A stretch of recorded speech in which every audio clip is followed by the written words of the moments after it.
Bonjour, je m'appelle Frédéric Genot, je suis meilleur ouvrier de France primeur. Bonjour Frédéric Genot. Bonjour. Est-ce que c'est votre première édition du Sandwich and Snack Show? Non, je faisais même des éditions quand c'était pas ici, donc pour vous dire, ça remonte à loin, mais on va pas parler de l'âge.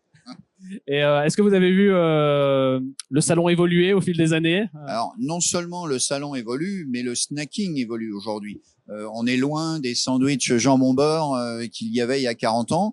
Aujourd'hui, il y a une modernisation de la street food, du manger rapide, puisqu'on est toujours pressé. Comme je dis toujours, on est pressé de mourir.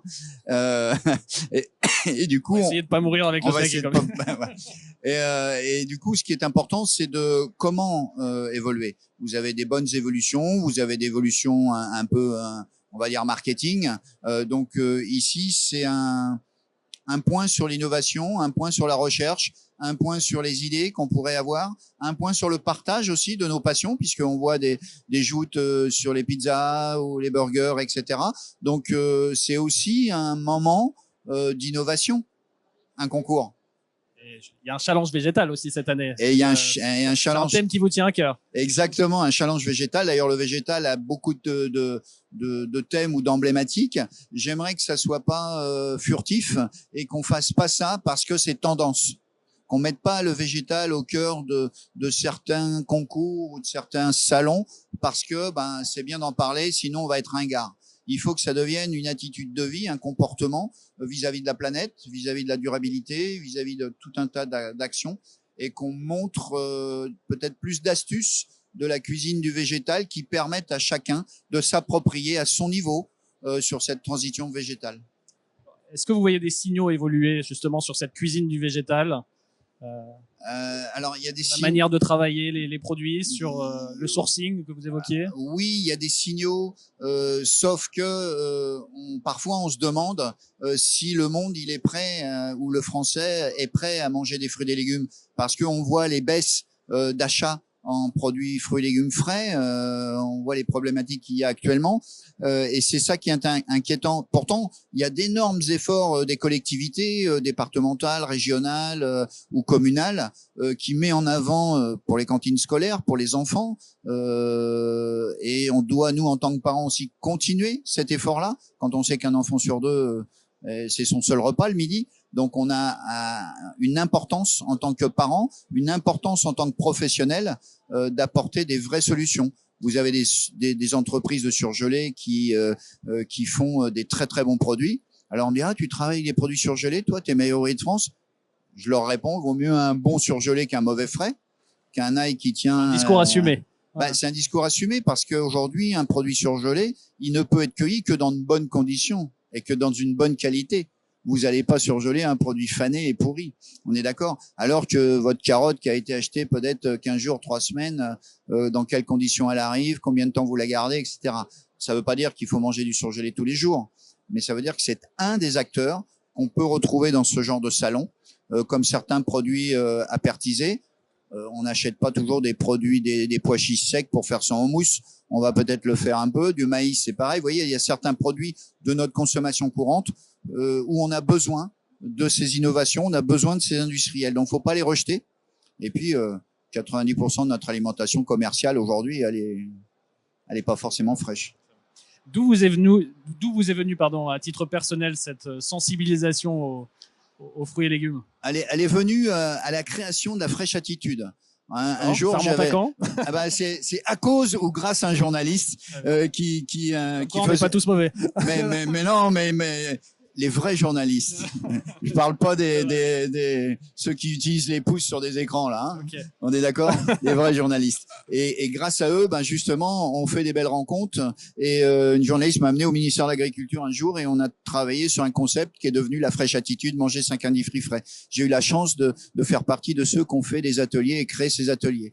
Et là, je sais pas si je me suis pris un coup de poireau ou de carotte sur la tête, mais ça m'a transformé. Parce que j'ai voulu avoir des informations. Moi, cuisinier, la sole de porc en bessin, l'agneau présalé, le pauillac et le poireau à la carotte, j'ai pas d'informations, j'ai rien. Je suis stupide. Donc j'ai voulu aller chercher ces informations. Et il y en avait pas à l'époque où il y avait pas non plus les réseaux et Internet, etc. Donc il fallait aller dans les fermes, dans les bibliothèques, rechercher des ouvrages, des informations. Et je me suis dit tiens, je vais créer une école des fruits et légumes. Donc tout le monde rigolait. Mes chefs disaient pour l'instant mange tes frites. Et aujourd'hui on a créé une dynamique et depuis quelques mois un livre de la cuisine de végétal du référence par BPI.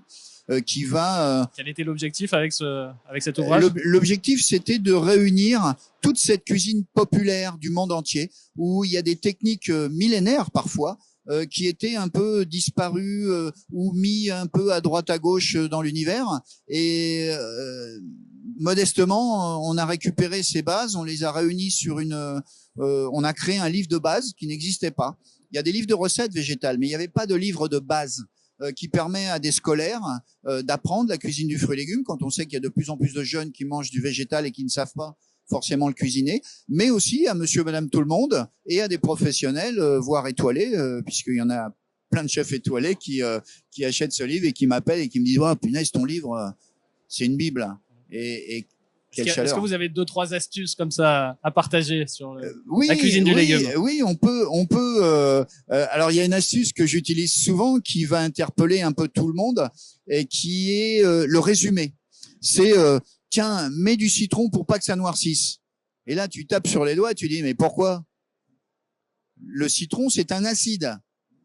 C'est pas un antioxydant. Je sais pas, je vais pas être à l'école longtemps, mais un acide n'est pas un antioxydant.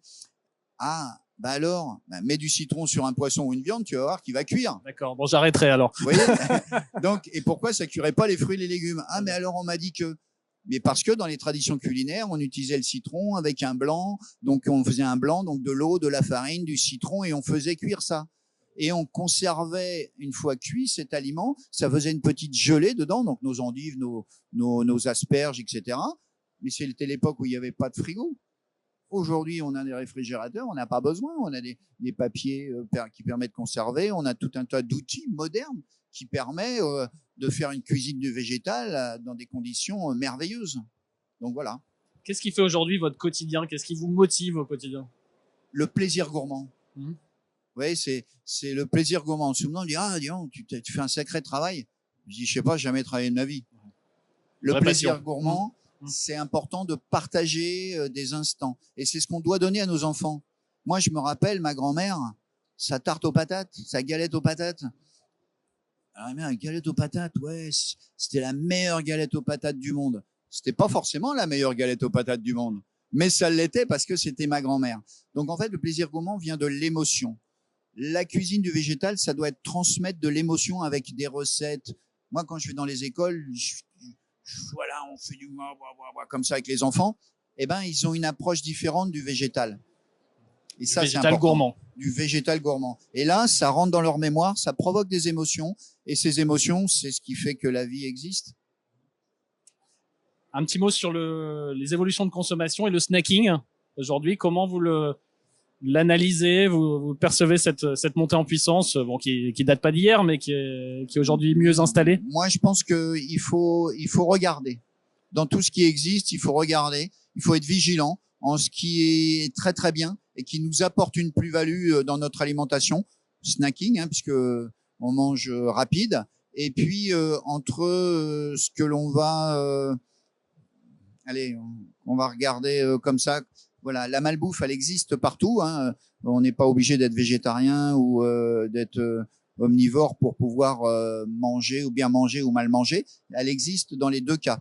Simplement, il faut être vigilant, il faut regarder. Moi, je pense que l'outil est le plus important.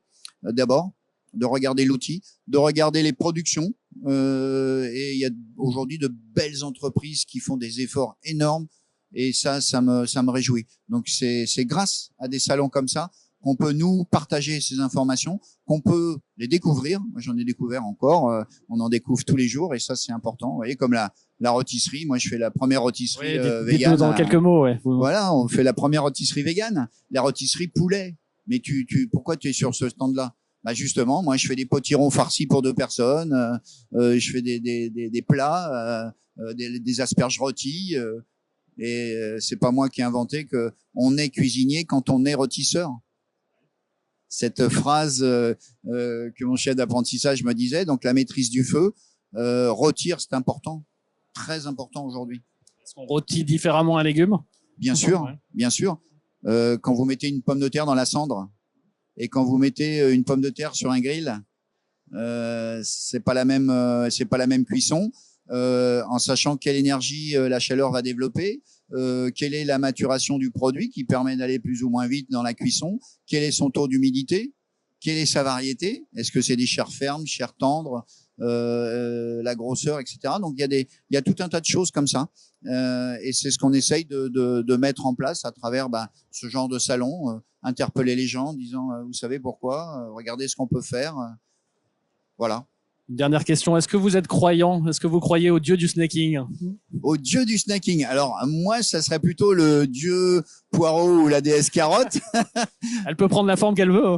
mais si elle s'incorpore dans le snacking, regardez déjà, il y en a dans les pizzas. C'est vrai. Aujourd'hui, dans les burgers, c'est quand même les premières consommations de tomates et de salade.